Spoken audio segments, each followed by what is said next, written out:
Hello and welcome to Retro Reviews. Today I want to talk about something that's a little alarming and a little strange I read about recently, and that was Nintendo essentially encouraging developers to develop for the Switch and not the Switch 2.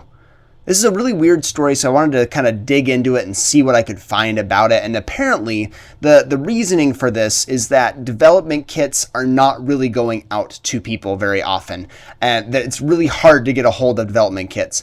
And not because the hardware is super sparse, but because Nintendo is being really secretive about their dev kits for some reason. They're being really weird with it, and a lot of reports are coming out saying that the architecture is pretty difficult to work with, which I found surprising since I didn't expect it to be all that different from the original Switch, and it seemed like they were able to make do with that console hardware despite it being so trash. In the specs department at least. So I just found that really interesting that they said it's harder to develop for. There are lots of Switch 2 ports that are coming out like Elden Ring and Borderlands 4 that look pretty bad apparently. I've seen some footage of the tarnished edition of Elden Ring. Once you get out into open space with lots going on, you've got like bad frame drops and like pop-in going all over the place. I remember seeing some pop-in issues with Elden Ring on the PlayStation 5, but not to the point where it really matters or really affects anything substantially. But apparently it's a pretty big problem on Switch too. Apparently Borderlands 4 is very, very much like unplayable at a lot of points. At least that's what some reports are saying. There are other ones saying that it runs just fine. And it's funny because it contrasts against some other things saying like Cyberpunk 2077 runs and looks extremely good on Switch 2. And also Final Fantasy 7, the port that they're doing that for the original remake, they're saying that one's like the best looking game on the console and it runs smooth. It's like the best experience to play on the Switch too. So there's a really big dichotomy here, which I think is really bizarre. So I think it's bizarre that Nintendo is being so secretive with their dev kits and not giving them out to the point where like not a lot of major developers are able to even get a hold of dev kits, which again is so strange. If you got this console that's got a lot of momentum and it's doing really well, it's like one of the fastest selling consoles of all time. I think it might be the fastest selling console in the US for sure.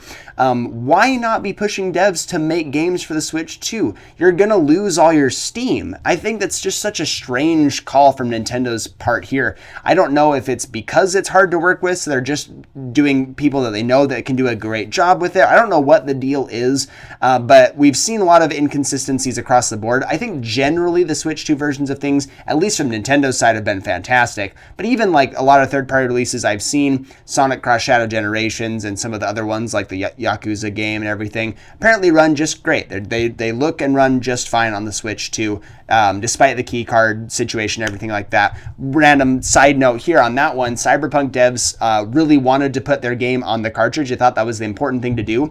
And I read that 75% of their sales were physical cartridges. If that doesn't make a good case for physical cartridges and not these stupid game key cards, I don't know what else there is to say. But I think that's really awesome. I'm glad people are speaking with their wallets on that issue at least. Hopefully we'll see some more. I did see that Yooka Replayly is going to get a full cartridge version on the Switch 2, which I think is really cool. Hopefully that's better than the original Yooka-Laylee. I really hope it feels better and looks better to play and everything. Fingers crossed here, because that one was super disappointing. But getting off topic a little bit here, I'm just a little surprised by Nintendo doing this by not making their dev kits very available. So the other problem here is that they're not being available to many developers at all, especially major developers. So there's not a whole lot that big corporations can do. Indie devs have even less work here. They have less ability to make games for the Switch too. Now, if indie developers want to make games on the original Switch and they run well on the original Switch, then they should be compatible with Switch 2 via backwards compatibility just fine. So I guess there is a case to make there, but I think that's a really weak one. You should be making it very available to indie devs specifically.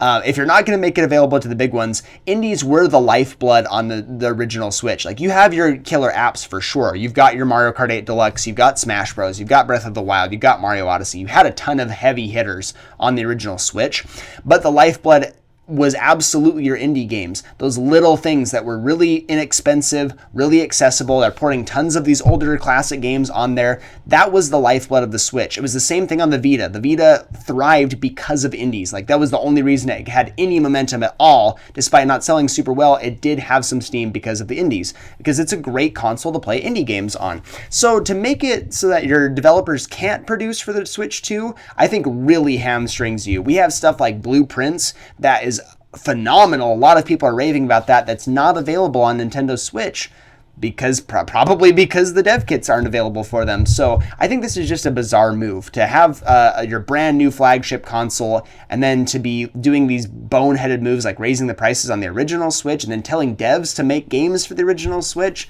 Why not make for your newest shiny console that everybody wants to get their hands on? It seems like I just don't know. This is a baffling move.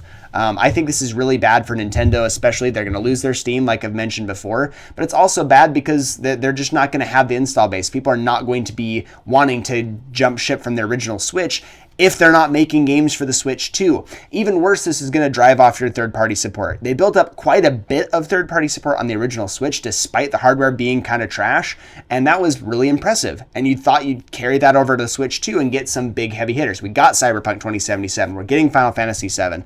But if that's all we get, if we're not getting a bunch of support from the third parties and those third parties doing well, like a lot of the game key cards are not selling well, people don't really care for them, we're going to lose third-party support. And as much as first-party games are important for a console, it's equally important in my eyes to have other games, third-party games and indie games, also be accessible and perform well on your console. If you're just going for first-party games, it's not going to perform as well. Like, it just really isn't. You have to have both. You have to have a good mix of everything. Not everyone's just going to play the first-party games on the Switch. Maybe you want to play some other stuff. Maybe you do want to play some of the ports because you didn't play them on the previous consoles. You'd like to take them on the go. That's really important for a lot of people, myself included in some instances. There's stuff like Cyberpunk that I missed out on that I really enjoy on the Switch too. So I just think this is a bizarre move. Let me know in the comment section down below what you think of Nintendo kind of restricting their dev kits. Hopefully this changes in the future, but for right now, it doesn't look super good for us moving forward for the people who own the Switch too. But thank you so much for watching. I'll see you on the next one.